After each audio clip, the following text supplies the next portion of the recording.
பனி உதிர்த்திடும் மலர்த்துளியே. அத்தியாயம் 13.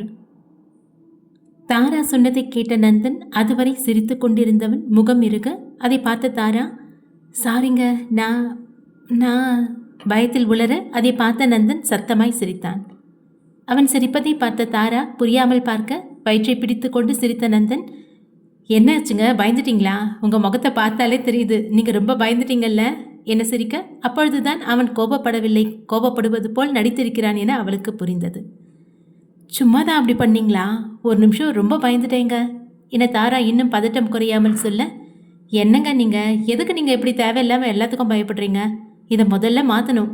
தாரான்னு பேர் வச்சுக்கிட்டு இப்படி பயப்பட்டா எப்படிங்க என்றான் நந்தன் சிரித்து கொண்டே. ஏன், தாரான்னு பேர் இருந்தால் பயம் வராதா என்ன? அதுவும் இல்லாமல் இது ஒன்றும் என் சொந்த பேர் இல்லையே, நீங்கள் வச்ச பேர் தானே இது என அவள் சொல்ல, அதற்கும் சிரித்த நந்தன், என்னவா வேணாலும் இருக்கட்டும்ங்க, இப்போ நீங்கள் தாரா தானே, நான் அதுதான் சொல்கிறேன். என் தாராவை நான் ஏன் லவ் பண்ணேன் தெரியுமா? அவளோட தைரியத்தை பார்த்து தான் நான் அவளை லவ் பண்ணேன்.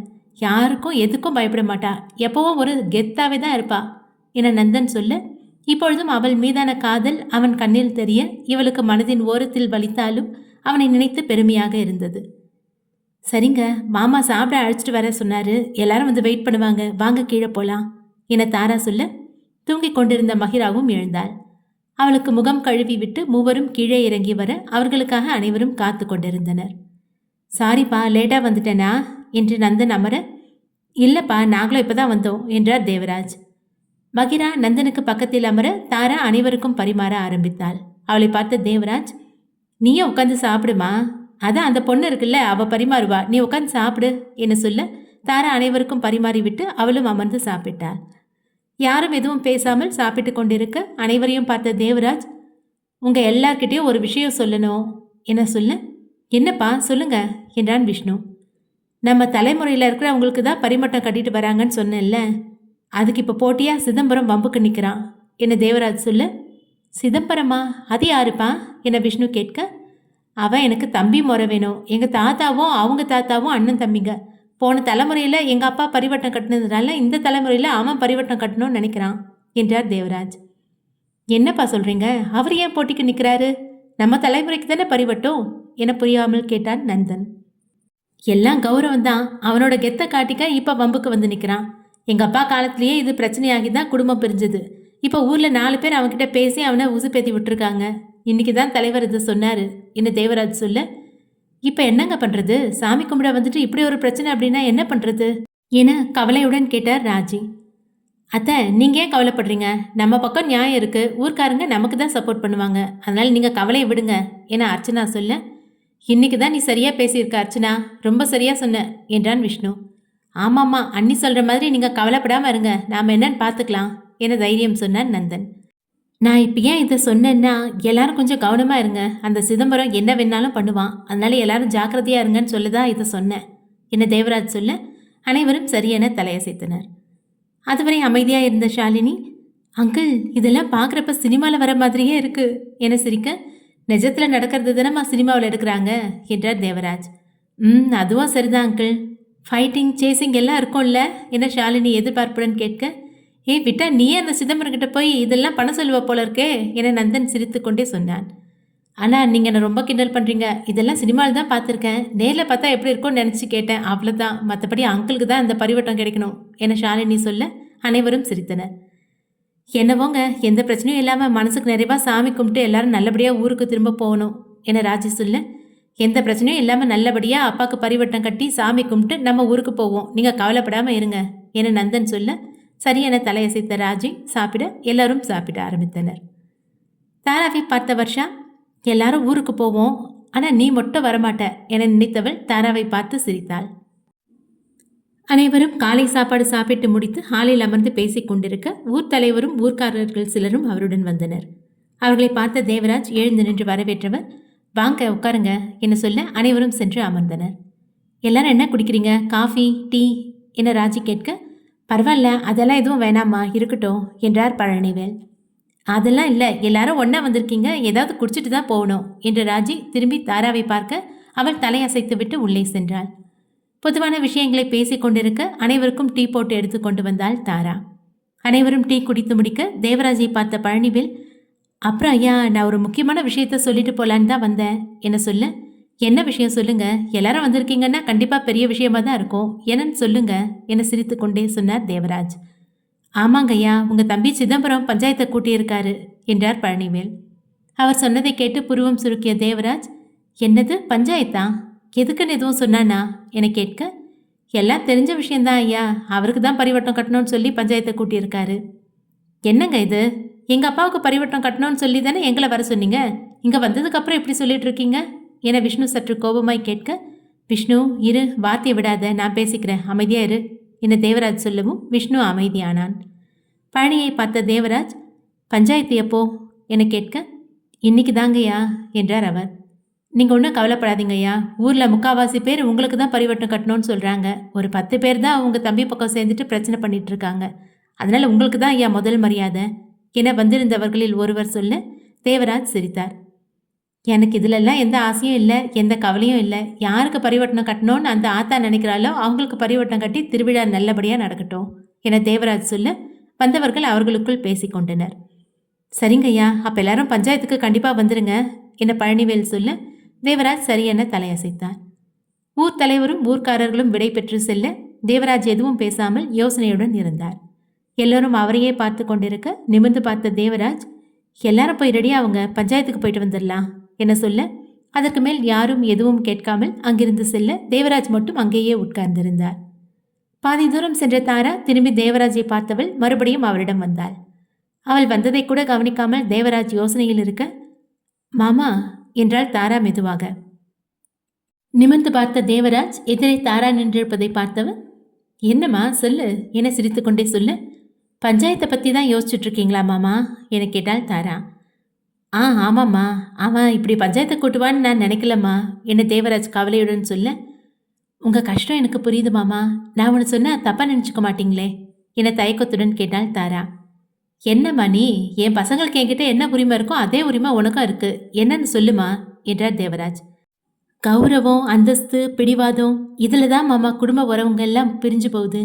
அதெல்லாத்தையும் விடவும் அந்த உறவு தான் முக்கியம்னு நாம் நினச்சோன்னா குடும்பம் பிரியாமல் அந்த உறவை நாம் காப்பாற்றலாம் என்ன தாரா சொல்ல தேவராஜ் அவளை புரியாமல் பார்த்தார்.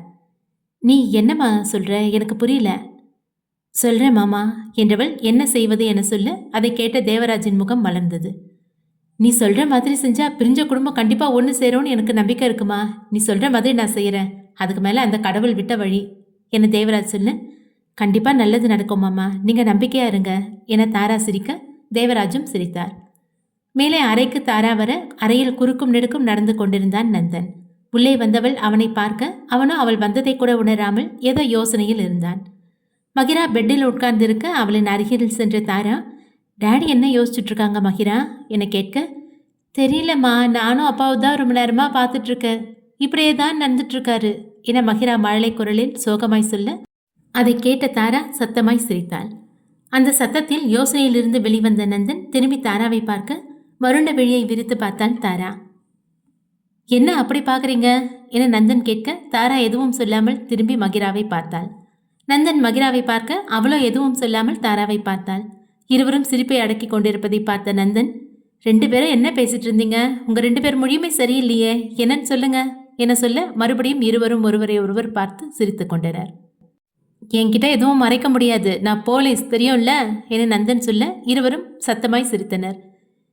இப்படி அசிங்கப்படுறியடா நந்தா என அவன் நொந்து கொள்ள அவனை பார்த்து சிரித்த தாரா, ஒன்றும் இல்லைங்க, சும்மா தான் சிரிச்சிட்டு இருந்தோம். நீங்கள் பஞ்சாயத்துக்கு போகணுன்னு மாமா ரெடியாக சொன்னாங்கல்ல, அதை விட்டுட்டு என்ன யோசிச்சுட்டு இருக்கீங்க என கேட்க, பஞ்சாயத்துக்கு போகிறத பற்றி தான் யோசிச்சுட்டு இருந்தேங்க என்றான் நந்தன். மகிரா ஃபோனை எடுத்து கேம் விளையாட தாரா நந்தன் அருகில் வந்தாள். அவனை பார்த்தவள், எல்லாம் நல்லதே நடக்குங்க, நீங்கள் கவலைப்படாதீங்க என்ன சொல்ல, இல்லைங்க, அப்பா சொல்கிறத வச்சு பார்க்குறப்ப எனக்கு என்னமோ அந்த சிதம்பரம் ரொம்ப மோசமானவராக இருப்பாருன்னு தோணுது, கண்டிப்பாக பெரிய பிரச்சனை பண்ணுவார்னு நினைக்கிறேன் என்றான் நந்தன்.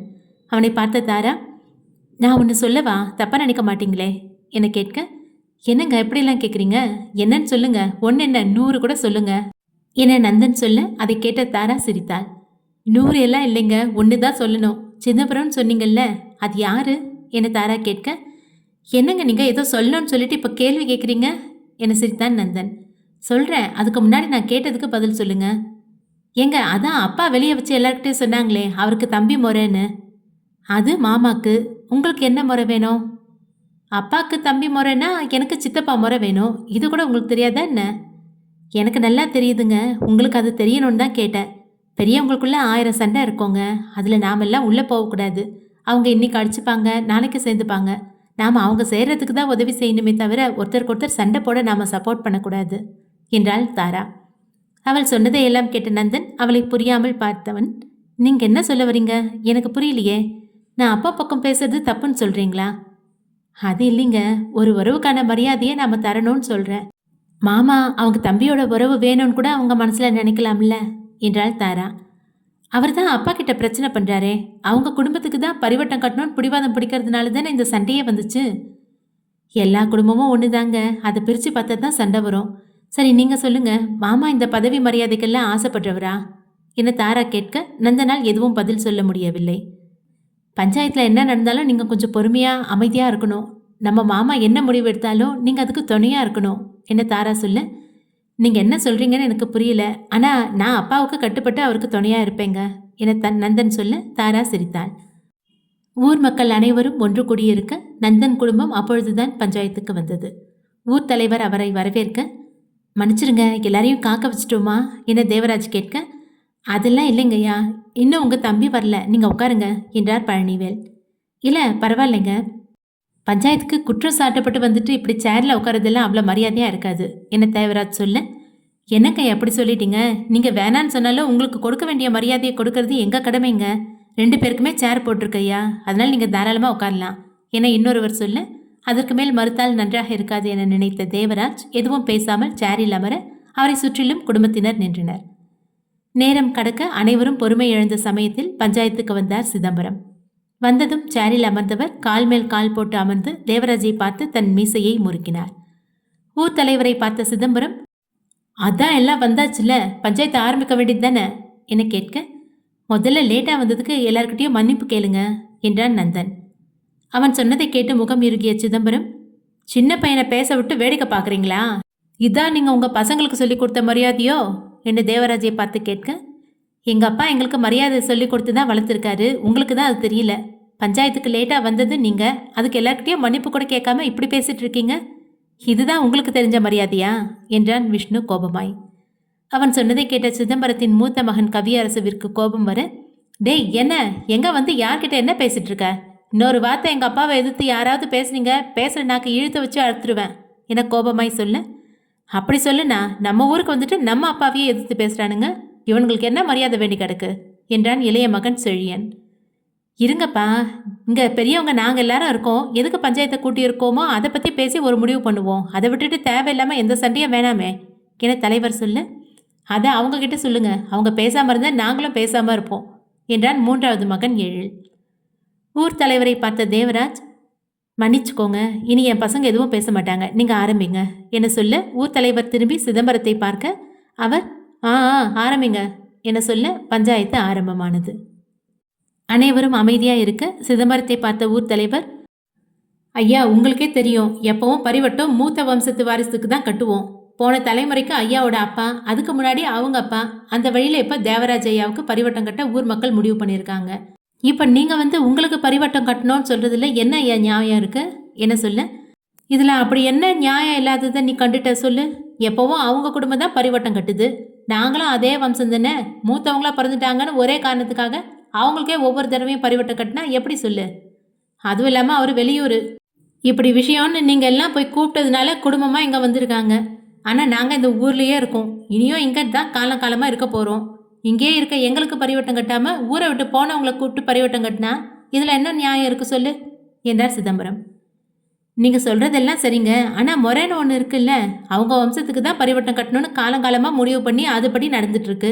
இப்போ திடீர்னு எப்படி ஐயா மாற்ற முடியும் என ஒருவர் சொல்ல, காலங்காலமாக யாரை முடிவு பண்ணுறாங்க? நீங்கள் தானே எல்லாத்தையும் பேசி முடிவு பண்ணுறீங்க, இப்போ அதே மாதிரி இதுக்கும் பேசி முடிவை மாற்றி எடுங்க என்றார் சிதம்பரம். அவரிடம் எப்படி பேசி புரிய வைப்பது என அனைவரும் தெரியாமல் தவிக்க, மரியாதை அப்படிங்கிறது கேட்டு வாங்கக்கூடாது, தேடி வந்து கொடுக்கணும். எங்கள் அப்பாவுக்கு அவங்களே கூப்பிட்டு மரியாதை கொடுக்குறாங்க, ஆனால் இங்கே எனக்கு மரியாதை கொடுன்னு கேட்டுட்டுல இருக்காங்க என விஷ்ணு நக்கல் அடிக்க, அதை கேட்ட அர்ச்சனா சிரித்தாள். இதை பார்த்த கவியரசுவிற்கு கோபம் வர விஷ்ணுவை பார்த்து முறைத்தவன், ஊரை விட்டு போன உங்களுக்கெல்லாம் எதுக்குடா மரியாதை? உங்க அப்பா எல்லாம் ஒரு ஆளுன்னு அவனுக்கு பரிவட்டம் கட்டணுமா? எங்க உசுரே போனாலும் அதை மட்டும் நடக்க விட மாட்டோம்டா என கத்த, அடுத்த வினாடி சிதம்பரம் எழுந்து அவனை ஓங்கி அறிய, இது எதிர்பார்க்காத ஊர் ஜனமும் தேவராஜ் குடும்பமும் அதிர்ந்து போய் நிற்க, சிதம்பரம் குடும்பம் கூட அதிர்ந்து போய் நின்றது. என்னடி இது, இவருக்கு சப்போர்ட் பண்ணி தானே அவங்க பையன் பேசினாரு, ஆனா இவர் என்னடானா தனக்கு சப்போர்ட் பண்ண பையனையே போய் இப்படி அடிச்சிட்டாரு என அர்ச்சனா பக்கத்தில் இருந்த வர்ஷாவிடம் கேட்க, என்னன்னு தெரியலையேக்கா, ஆனா செம அடி என்றாள் வர்ஷா. யார்கிட்ட என்னடா பேசிட்டு இருக்க?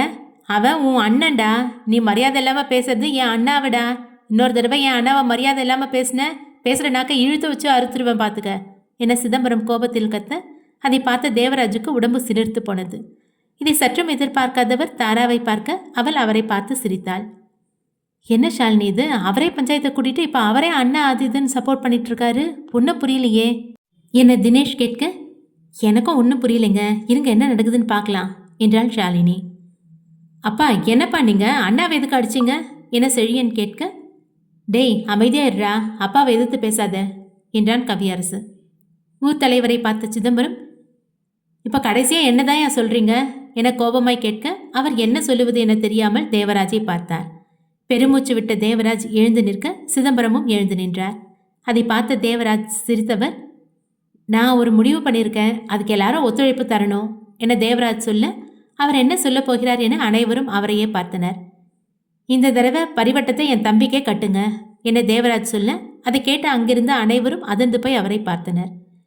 ஐயா என்ன சொல்றீங்க, எதுக்கும் ஒரு தடவை யோசிச்சுட்டு என்ற ஊர் தலைவரை இடைமறித்த தேவராஜ், இதுல யோசிக்க என்னங்க இருக்கு, நான் மனப்பூர்வமா இதை சொல்றேன், என் பேச்சுக்கு மதிப்பு கொடுத்து யாரும் எந்த மறுப்பும் சொல்ல மாட்டீங்கன்னு நம்புறேன். எங்க குடும்பத்துக்கு பரிவட்டம் கட்டணும் அவ்வளவுதானே, என் தம்பியும் எங்க குடும்பம் தானே, அதனால அவனுக்கே பரிவட்டம் கட்டுங்க, இதுல எனக்கோ என் பசங்களுக்கோ எந்த வருத்தமும் இல்லை என சொல்லி விஷ்ணுவையும் நந்தனையும் பார்க்க, எங்களுக்கு சம்மதம்ப்பா, உங்களுக்கு எது சரின்னு தோணுதோ அதை செய்யுங்க என்றான் விஷ்ணு.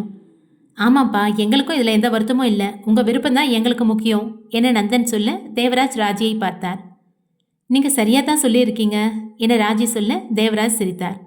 ஊர் தலைவரை பார்த்த தேவராஜ், எனக்கும் என் குடும்பத்துக்கும் இதுல முழு சம்மதம், பரிவட்டத்தை என் தம்பிக்கே கட்டுங்க என சிரித்து கொண்டே சொல்ல, அவருக்கு என்ன சொல்வது என்றே தெரியவில்லை.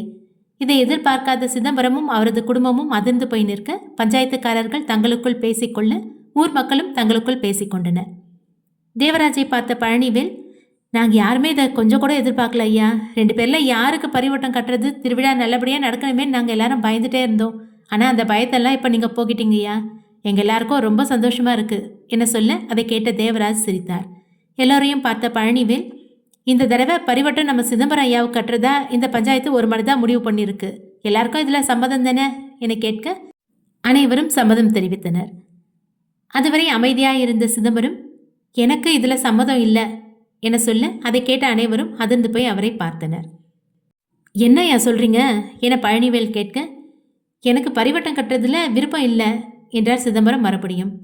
ஐயா உங்களுக்கு பரிவட்டம் கட்டணும்னு கேட்டு தானே இந்த பஞ்சாயத்தையும் நீங்கள் கூட்டினீங்க, இப்போ தேவராஜ் ஐயாவே அவருக்கு பரிவட்டம் வேணா உங்களுக்கு கட்ட சொல்லியிருக்கிறாரு, இப்போ நீங்கள் வேணான்னு சொன்னால் எப்படி என ஒருவர் கேட்க, எல்லோரையும் பார்த்த சிதம்பரம், பரிவட்டத்தை என் அண்ணாவுக்கே கட்டுங்க, நான் மனப்பூர்வமாக சொல்கிறேன், என் அண்ணாவுக்கே பரிவட்டம் கட்டுங்க என சொல்ல, இதை எதிர்பார்க்காத தேவராஜ் அவரை பார்த்தார். அவரின் அருகில் வந்த சிதம்பரம், நான் தப்பு பண்ணிட்டேன்னா, பெரிய தப்பு பண்ணிட்டேன், என் தம்பிக்கே பரிவட்டத்தை கொடுங்கன்னு சட்டுன்னு சொல்லிட்டீங்களே, இந்த மனசு யாருக்கு நான் வரும் என கண்கள் கலங்க சொல்ல, நீ மட்டும் என்ன, உன் பையன் ஒரு வார்த்தை என்னையும் என் பையனையும் மரியாதை இல்லாமல் பேசிட்டான்னு அவ்வளோ கோவப்பட்டு அவனை அடிச்சல்ல, இந்த மனசு யாருக்குடா வரும், இப்படிப்பட்ட என் தம்பியை விட எனக்கு அந்த மரியாதை எல்லாம் பெருசு இல்லடா என்றார் தேவராஜ் கண்கள் கலங்க. இரு குடும்பமும் பேசி சமாதானமாக அதை பார்த்த ஊர் மக்கள் அனைவரும் மிகவும் சந்தோஷப்பட்டனர். 2 குடும்பமும் ஒன்று சேர்ந்ததில் எங்கள் எல்லாருக்கும் ரொம்ப சந்தோஷங்க, பரிவட்டம் யாரு கட்டினாலும் எங்களுக்கு சந்தோஷந்தாங்க, நீங்களே பேசி முடிவு பண்ணிக்கோங்கய்யா என ஊர் தலைவர் சொல்ல, இதில் பேசி முடிவு பண்ண என்ன இருக்குது, பரிவட்டத்தை எங்கள் பெரியப்பாவுக்கே கட்டுங்க என கவியரசு சொல்ல, மற்றவர்களும் அதையே சொல்லினர். தேவராஜிற்கு பரிவட்டம் கட்டுவது என எல்லாரும் ஒரு மனதாய் முடிவெடுக்க, தேவராஜும் அதை ஏற்றுக்கொண்டார். பஞ்சாயத்து முடிந்து அனைவரும் அங்கிருந்து செல்ல, தேவராஜை பார்த்த சிதம்பரம், அண்ணா எல்லாரும் நம்ம வீட்டுக்கு வாங்க போகலாம் என சொல்ல, இருக்கட்டும்பா, நம்ம பெரிய வீட்டை ஊர் தலைவர் சுத்தம் பண்ணி கொடுத்துருக்காரு, நாங்கள் அங்கேயே தங்கிக்கிறோம் என்றார் தேவராஜ். சரிண்ணா, இன்னைக்கு மட்டும் நம்ம வீட்டுக்கு வாங்க, எல்லாரும் ஒன்றா இருக்கணும்னு ஆசையாக இருக்குண்ணா என சிதம்பரம் சொல்ல, அதுக்கு என்னப்பா வந்துட்டா போச்சு என தேவராஜ் சொல்ல, அனைவரும் சிதம்பரம் வீட்டிற்கு கிளம்பினர். என்னக்கா இது பெரிய வெட்டுக்குத்து சண்டை வரும்னு பார்த்தா 2 குடும்பமும் இப்படி கட்டி பிடிச்சிட்டு இருக்காங்க என வர்ஷா சொல்ல, எனக்கும் அதுதான் புரியலடி. நானும் இப்படி ஆகும்னு நினைக்கவே இல்லை. பல வருஷத்து சண்டை இப்படி ஒரே நாளில் சரியாகும்னு நான் நினைக்கவே இல்லை என்றாள் அர்ச்சனா. இந்த சண்டையை வச்சு அந்த தாராவை முடிச்சிடலான்னு நினச்சேன். அதுக்கு வழி இல்லாமல் போயிடுச்சு. இப்போ என்னக்கா பண்ணுறது? எது பண்ணுறதுனாலும் யோசிச்சு தான் பண்ணணும். நந்தன் தம்பி வேற வந்திருக்கு. அதனால பொறுமையாக நிதானமாக தான் எதையும் செய்யணும். இன்னும் 1 வாரம் இங்கே தான் இருக்க போகிறோம். பார்த்துக்கலாம் வா என்றாள் அர்ச்சனா. சிதம்பரத்தின் வீட்டிற்கு அனைவரும் வர அவர்களுக்காக அந்த குடும்பத்தினர் வாசலில் காத்து கொண்டிருந்தனர். சிதம்பரத்தின் அம்மா கற்பகம் தேவராஜ் அருகில் வந்தவர், நல்லா இருக்கியாயா? நீங்கள் எங்கே 2 பேரும் அப்படியே இருந்துருவீங்களோ? நம்ம 2 குடும்பமும் இப்படி காலத்துக்கும் சண்டை போட்டு பிரிஞ்சு தான் இருக்குமோன்னு நான் பயந்துட்டே இருந்தேன்யா. இப்போ தான் நிம்மதியாக இருக்குது என அழுது கொண்டே சொல்ல, என்ன சின்னம்மா இது, முதல்ல கண்ணை தொடைங்க என அவரது கண்ணை துடைத்து விட்டார் தேவராஜ்.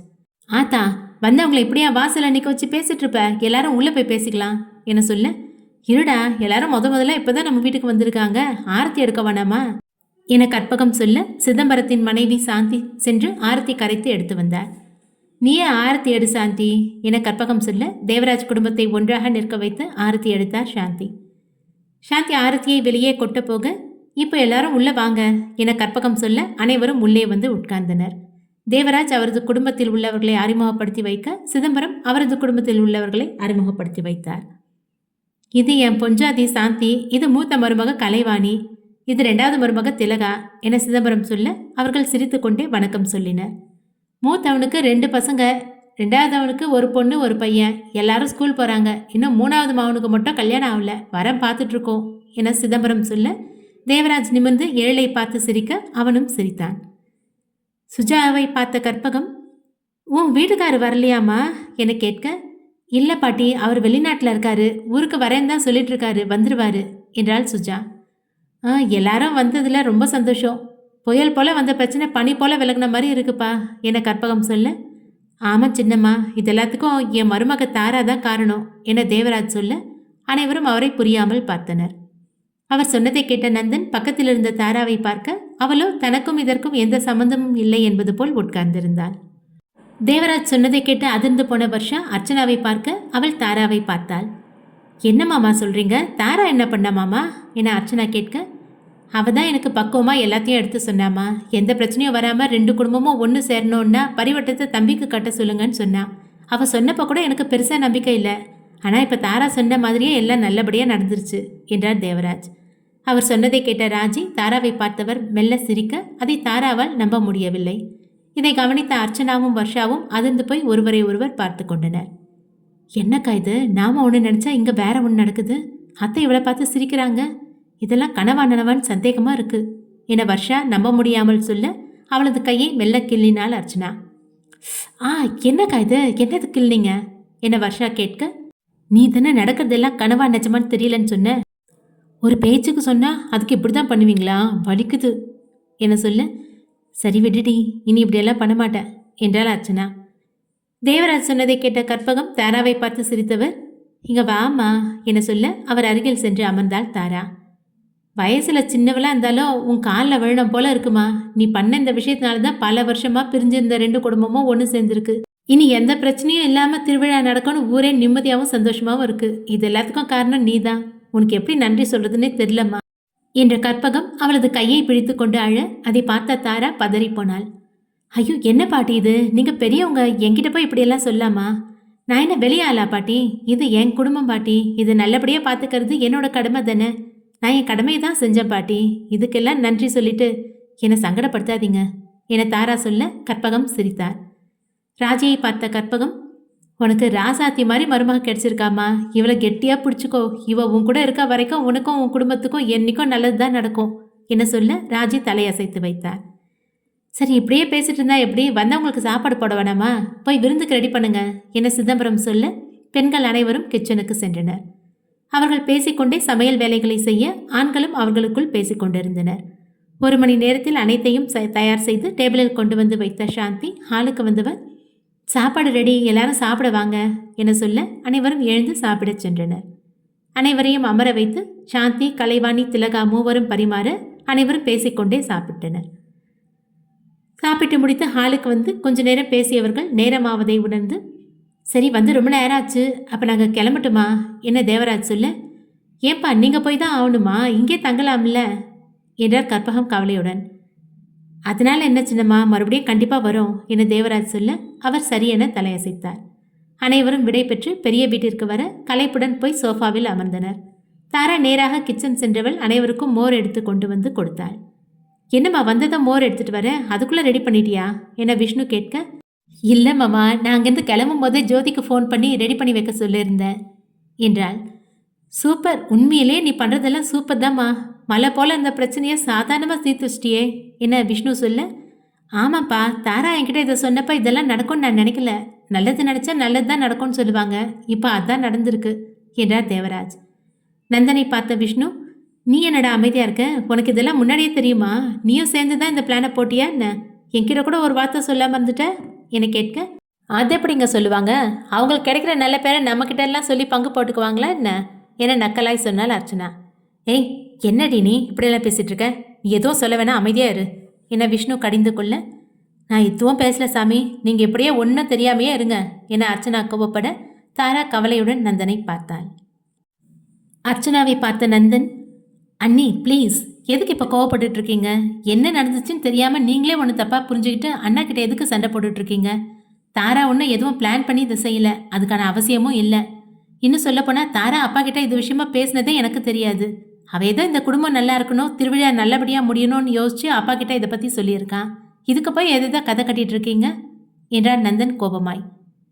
என்ன தம்பி சொல்கிறீங்க? உங்கள் பொண்டாட்டிக்கு மட்டும்தான் இந்த குடும்பத்து மேலே அக்கறை இருக்குது, எனக்கு எல்லாம் எதுவும் இல்லைன்னு சொல்கிறீங்களா என அர்ச்சனாவும் கோபப்பட, போதும் 2 பேரும் கொஞ்சம் நிறுத்துறீங்களா என கோபமாய் கத்தினார் ராஜி. அவர் திடீரென கத்தவும் அர்ச்சனாவும் நந்தனும் அமைதியாகிவிட எழுந்து நின்ற ராஜி இருவரையும் பார்த்து முறைத்தார். 2 பேரும் என்ன நினச்சிட்டு இருக்கீங்க? இப்போ தான் எல்லா பிரச்சனையும் முடிஞ்சு நிம்மதியாக சந்தோஷமாக வந்து உட்காந்தோம், அதுக்குள்ளே அடுத்த பிரச்சனையை ஆரம்பிக்கிறீங்களா என கோபமாய் கேட்க, இல்லைம்மா, அது அண்ணிதான் என நந்தன் ஏதோ சொல்ல வர கையமர்த்திய ராஜி, போதும் நந்தா, நீ எதுவும் சொல்ல வேணாம், எல்லாரும் டயர்டாக இருப்பீங்க, போய் கொஞ்சம் ரெஸ்ட் எடுங்க, நைட் கோயிலுக்கு போகணும் என சொல்ல அவரது பேச்சுக்கு மதிப்பு கொடுத்து நந்தன் அங்கிருந்து செல்ல மகிராவையும் அழைத்து கொண்டு தாராவும் அவன் பின்னே சென்றாள். அர்ச்சனா இன்னும் கோபத்துடன் நிற்பதை பார்த்த ராஜி, என்ன அர்ச்சனா, உனக்கு தனியாக எதுவும் சொல்லணுமா? ரூமுக்கு போன்னு சொன்னேன் என சொல்ல, சரிங்க அத்தை என அங்கிருந்து சென்றாள் அர்ச்சனா. அவள் சென்றதும் விஷ்ணுவை பார்த்த ராஜி, உன்னை சொல்லணும் விஷ்ணு, எதுக்கு எடுத்தாலும் அவளை எல்லார் முன்னாடியும் மட்டம் தட்டி பேசுறது, அவளை கிண்டல் பண்ணுறதுன்னு தேவையில்லாததெல்லாம் செஞ்சுட்டு இருக்க வேண்டியது. இப்போ பாரு அது எங்கே கொண்டு வந்து விட்டுருக்குன்னு. போய் அவளை சமாதானப்படுத்து. அங்கேயே போய் அவகிட்ட சண்டை போட்டுட்ருக்காத, அப்புறம் நான் என்ன செய்வேன்னு எனக்கே தெரியாது, போ என கோபமாய் சொல்ல, சாரிம்மா என மெதுவாய் சொல்லியவன் அவனது அறைக்கு சென்றான். மற்றவர்களும் அங்கிருந்து செல்ல ராஜியின் அருகில் வந்தார் தேவராஜ். ராஜியின் தோளில் கை வைத்தவர், ஓகே விடுமா, நீ எதுக்கு டென்ஷன் ஆகிட்டு இருக்க, பார்த்துக்கலாம் விடு என்ன தேவராஜ் சொல்ல, எனக்கு தலை வலிக்குதுங்க, நான் போய் கொஞ்ச நேரம் படுக்கிறேன் என ராஜி சொல்ல தேவராஜும் அறைக்கு சென்றார். மகிராவை தூங்க வைத்த தாரா எழுந்து நந்தனிடம் வர அவள் வந்ததை கூட உணராமல் ஏதோ யோசனையுடன் இருந்தான் நந்தன்.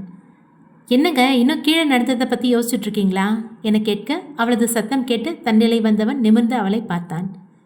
இப்போ ஏதாவது சொன்னீங்களா என நந்தன் கேட்க, சரியா போச்சு, என்ன அப்படி பலமான யோசனை என்றாள் தாரா.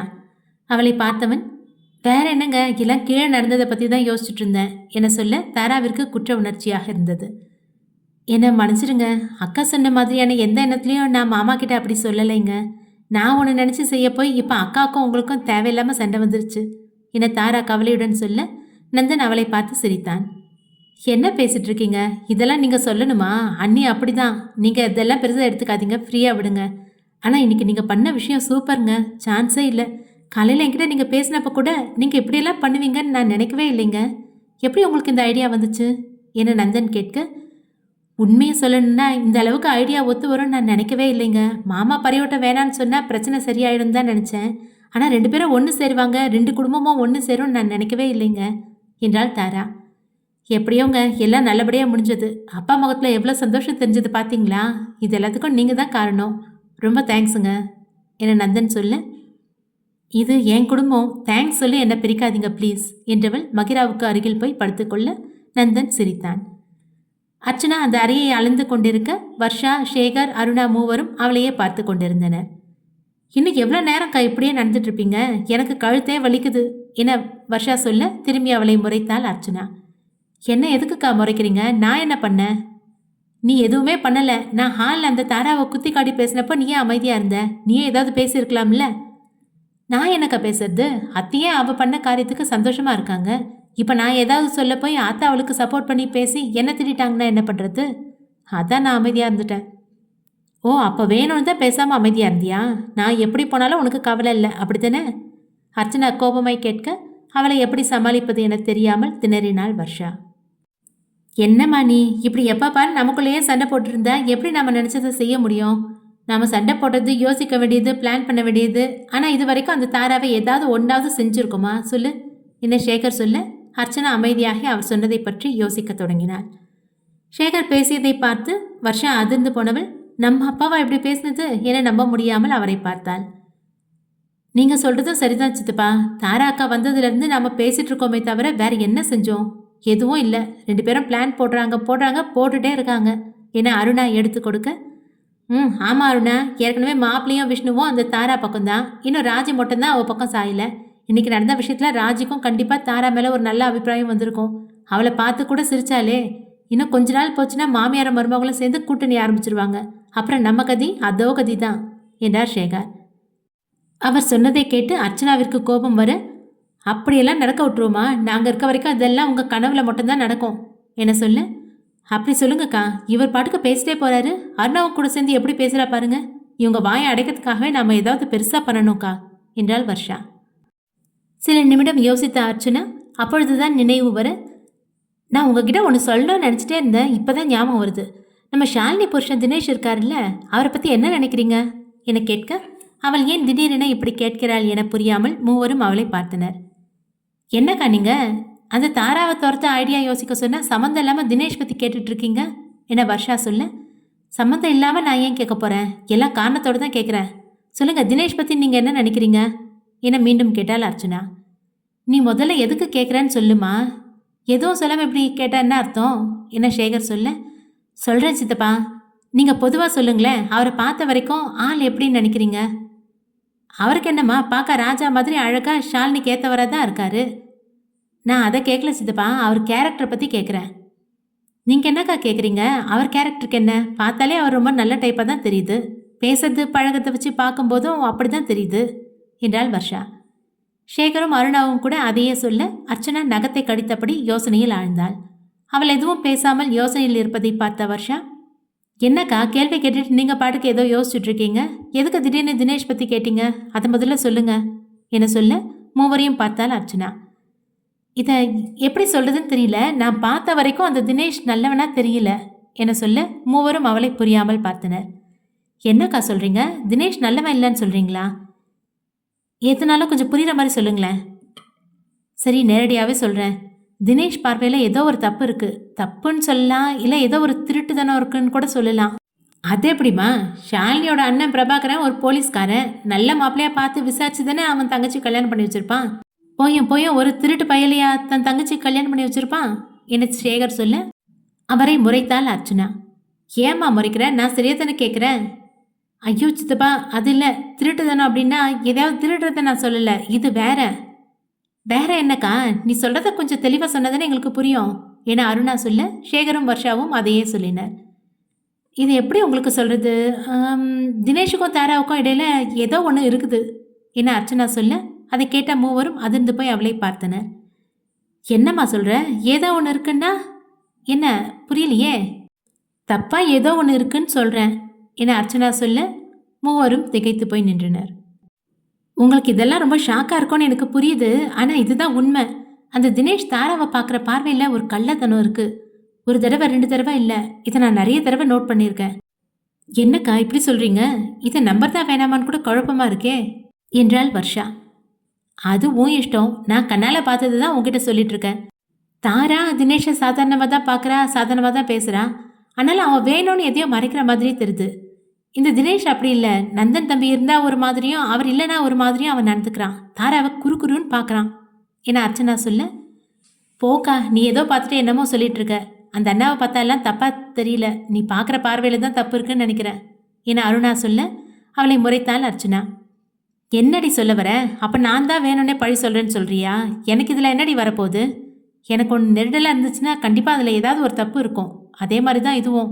கண்டிப்பாக 2 பேருக்குள்ளேயும் ஏதோ ஒன்று இருக்குது என அர்ச்சனா அடித்து சொல்ல, அப்பொழுதுதான் நினைவு வந்தவளாய் வர்ஷா எல்லோரையும் பார்த்தவள், அக்கா எனக்கு இப்போ தான் ஞாபகம் வருது. ஷாலினி கல்யாணத்துக்கு முன்னாடி தான் தாராவுக்கும் மாமாவுக்கும் இடையில ஏதோ சண்டை வந்து தாரா எங்கேயோ போயிட்டா. அதுக்கப்புறம் சாதாரணமாக இருந்தவ இவங்க கல்யாணத்துக்கு போயிட்டு வந்ததுக்கப்புறம் 2 நாள் ஆளே சரியில்லை இல்லை. நாம் கூட என்ன நோட் பண்ணோன்னு பேசிட்டு இருந்தோமே என்றாள் வர்ஷா. அவள் சொன்னதை கேட்ட அர்ச்சனா, ஆமாம், இப்போ புரியுதா 2 பேருக்கும் இடையில ஏதோ ஒன்று புதஞ்சு கிடக்குன்னு. அது என்னன்னு கண்டுபிடிக்கணும். அப்போ தான் நமக்கு தாரா விஷயத்தில் ஒரு தெளிவு கிடைக்கும் என்ன சொல்ல மற்றவர்களும் அதை ஆமோதித்தனர். அக்கா எனக்கு ஒரு ஐடியா தோணுது. பேசாமல் நாம் தினேஷ்கிட்டே இதை பற்றி பேசலாமா என்ன வர்ஷா சொல்ல, என்னம்மா சொல்கிற? தினேஷ்கிட்ட இதை பற்றி எப்படி கேட்க முடியும்? ஒருவேளை நாம் நினச்ச மாதிரி இல்லாமல் அவன் நல்லவனாக இருந்தால் அப்புறம் நந்தன் கிட்ட எதுவும் சொல்லிட மாட்டானா என்றார் சேகர். இல்லைப்பா, அதெல்லாம் பார்த்துக்கலாம். ஆனால் ஒருவேளை நாம் நினைக்கிற மாதிரி ஏதாவது தப்பு இருந்தால் அதை வச்சு அந்த தாராவை இங்கேருந்து துரத்துடலாமே. எனக்கு என்னமோ இதை ட்ரை பண்ணி பார்க்கலான்னு தோணுது. நீங்கள் என்னக்கா சொல்கிறீங்க என வர்ஷா அர்ச்சனாவிடம் கேட்க அவள் யோசிக்க ஆரம்பித்தாள். சில வினாடி யோசித்த அர்ச்சனா, நீ சொல்கிறது சரிதான் வர்ஷா, எனக்கும் நீ சொல்கிறத ட்ரை பண்ணி பார்க்கலான்னு தான் தோணுது. இதில் நமக்கு ஏதாவது ஒரு நல்லது நடக்கும்னு தான் என் மனசுக்கும் படுது என சொல்ல வர்ஷா சிரித்தாள். சரிக்கா, அப்போ இன்னைக்கு நைட்டு கோயிலுக்கு போகிறோம்ல, அங்கே வச்சு இதை பற்றி அந்த தனேஷ்கிட்ட பேசிடலாம் என வர்ஷா சொல்ல அர்ச்சனா சரியென தலையசைத்தாள். ஊர் மக்கள் எல்லோரும் கோவிலில் கூடியிருக்க அம்மனுக்கு பூஜை நடந்து கொண்டிருந்தது. தேவராஜ் குடும்பமும் சிதம்பரம் குடும்பமும் வர அம்மனுக்கு அபிஷேகம் ஆரம்பித்து அடுத்து அலங்காரம் செய்து கொண்டிருந்தனர். அனைவரும் பேசியபடி உட்கார்ந்திருக்க அலங்காரம் முடித்து வெளியே வந்த பூஜாரி, ஐயா அலங்காரம் எல்லாம் முடிஞ்சது, எல்லாரும் வந்தீங்கன்னா பூஜையை ஆரம்பிச்சிடலாம் என சொல்ல அனைவரும் எழுந்து நின்றனர். தாரை தப்பட்டை எல்லாம் காதை கிழிக்க அம்மனுக்கு பூஜை ஆரம்பமானது. பூஜாரி பூஜை செய்து முடித்து அனைவருக்கும் திருநீர் கொடுத்து கொண்டிருக்க நந்தன் திடீரென சாமி வந்து வெறி பிடித்தது போல் கோபத்துடன் இங்கும் அங்கும் ஓட விஷ்ணுவும் கவியரசும் ஓடிச் சென்று அவனை பிடித்து கொண்டனர். அம்மா, இந்த ஊர் மக்கள் பண்ற பூஜையை ஏத்துக்கிட்டு நீதாமா இவங்களுக்கு நல்லதொரு வாக்க சொல்லணும் என பூஜாரி உடுக்கையை அடிக்க கையை தூக்கி கொண்டு அங்கும் இங்கும் ஓடினான் நந்தன். அம்மன் ரொம்ப கோபமா இருக்கா போல, அதான் இப்படி உக்கரமா வந்திருக்கா ஐயா என பூஜாரி சொல்ல, இப்ப என்ன பூஜாரி பண்றது, அம்மனோட மனசை எப்படி குளிர வைக்கிறது என்றார் தேவராஜ். அதையும் அம்மாவே சொல்லுவா ஐயா, நான் உடுக்க அடிக்கிறேன், நீங்களே அவகிட்ட கேளுங்க என்ற பூஜாரி உடுக்கையை எடுத்து வேகமாய் அடிக்க தேவராஜ் போய் நந்தன் முன் நின்றார். அம்மா, உனக்கு என்னம்மா கோபம்? நாங்கள் எதுவும் குறை வச்சிட்டோமா? அறிஞ்சோ அறியாமலோ நாங்கள் எதுவும் தப்பு பண்ணியிருந்தா உன் பிள்ளைங்களை நீ மன்னிச்சு அந்த தப்பை சரி செய்யறதுக்கான பரிகாரத்தை நீ தான் சொல்லணும்மா என சொல்ல அனைவரும் கையெடுத்து அம்மா என கும்பிட்டனர். இத்தனை வருஷம் கழிச்சு எனக்கு பொங்கல் வச்சு பரிவட்டம் கட்டி பூஜை பண்ண போறீங்க, எனக்கு அது மட்டும் போதாது என சாமி கத்த, வேற என்னம்மா செய்யணும், என்ன செய்யணும்னு சொல்லுமா, சிறப்பாக செஞ்சிடறோம் என்றார் தேவராஜ். இந்த ஊரில் இருக்க ஒவ்வொரு குடும்பத்துல இருந்தும் ஒவ்வொரு சுமங்கலி பொண்ணு இந்த ஒரு வாரமோ தினமோ 2 வேளை எனக்கு விரதம் இருந்து தினமோ 108 குடம் தண்ணி ஊற்றி கடைசி நாள் திருவிழா அப்போ பொங்க வச்சு எனக்கு படையல் தரணும். அதை நான் மனசார ஏற்றுக்கிட்டு உங்களுக்கு என்ன செய்யணுமோ அதை செய்வேன். உங்கள் கூடவே இருந்து நான் உங்களை பார்த்துக்குவேன். நான் கேட்டதை எனக்கு செய்வீங்களா என சாமி கேட்க தேவராஜ் சுற்றிலும் அனைவரையும் பார்த்தார். அனைவரும் சரி என தலையசைக்க, சரி சாமி, நீ சொன்ன மாதிரி செஞ்சிடறோம். உன் மனசு குளிர்ந்தா அதுவே எங்களுக்கு போதும் சாமி. நீ கேட்டதை நாங்கள் செஞ்சிடறோம் சாமி என்று தேவராஜ் சொல்ல உடனே சாமி மலையிறங்க நந்தன் மயங்கி கீழே விழுந்தான். குடியிருந்த ஊர் மக்கள் அனைவரையும் பார்த்த பழனிசாமி, சாமி சொன்னதை எல்லாரும் கேட்டிங்களா? சாமி கேட்டதை நம்ம எந்த குறையும் வைக்காம செஞ்சு கொடுத்து சாமியோட மனசை குளிர வைக்கணும். அப்போதான் இந்த ஊரில் இருக்க எல்லாரும் சந்தோஷமாகவும் நிம்மதியாகவும் இருக்க முடியும். அந்த ஆத்தாவோட ஆசீர்வாதமும் நமக்கு கிடைக்கும். எல்லாரும் என்ன சொல்கிறீங்க? சாமி சொன்னதை செஞ்சிடலாமா என கேட்க, செஞ்சிடலாம் என அனைவரும் கத்தினர். தேவராஜை பார்த்த பழனிசாமி, உங்கள் அப்பாவுக்கு சாமி வந்து அருள் சொல்கிற மாதிரி இப்போ உங்கள் மகனும் சாமி வந்து அருள் சொல்கிறாரியா? பெரிய ஐயாவுக்கு அப்புறம் பூஜாரியை தவிர யாருக்குள்ளேயும் சாமி இறங்கவே இல்லை. இப்போ தான் சாமி இறங்கி அருள் சொல்லியிருக்கு. எங்கள் எல்லாருக்கும் இப்போ தான் நிம்மதியாக இருக்கு ஐயா. எந்த குத்தமும் குறையும் இல்லாமல் சாமி சொன்னதை செஞ்சு முடிக்கணும் என சொல்ல, அதுக்கு என்னங்க, தாராளமாக செஞ்சிடலாம் என சிரித்தார் தேவராஜ். பூஜை முடிந்திருந்ததால் கொஞ்ச நேரம் பேசிவிட்டு அனைவரும் சாப்பிடச் செல்ல வர்ஷா கூட்டணி தினேஷை தனியாக அழைத்து கொண்டு வந்தது. என்ன எதுக்கு இங்கே கூட்டிகிட்டு வந்தீங்க என தினேஷ் கேட்க எதுவும் சொல்லாமல் அவனை முறைத்தாள் அர்ச்சனா. என்னங்க, பேசணும்னு கூட்டிகிட்டு வந்துட்டு இப்படி முறைச்சிட்ருக்கீங்க, என்னன்னு சொல்லுங்க என தினேஷ் கேட்க, நான் கேட்குறதுக்கு உண்மையான பதிலை சொல்லிட்டேன்னா உனக்கு நல்லது, இல்லைன்னா நந்தன் தம்பிக்கிட்ட சொல்லி லாடம் கட்ட வேண்டியிருக்கும் என அர்ச்சனா சொல்ல அதிர்ந்து போய் அவளை பார்த்தான் தினேஷ். என்ன சொல்கிறீங்க, என்ன பேசிகிட்டு இருக்கீங்க?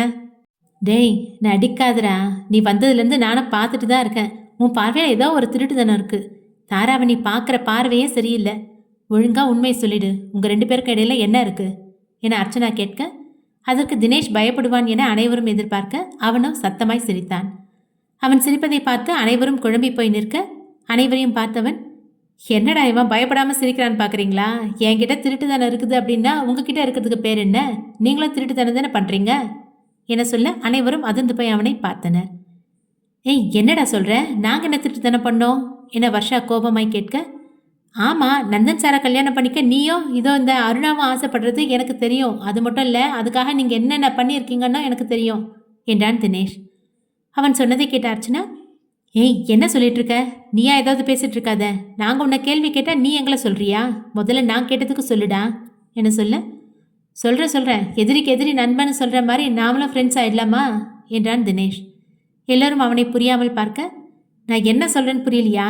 உங்களுக்கு எப்படி அந்த தாரா எதிரியோ எனக்கும் அந்த தாரா எதிரி தான். அவளை நீங்கள் போடணும்னு நினச்ச மாதிரி தான் நானும் நினைக்கிறேன்.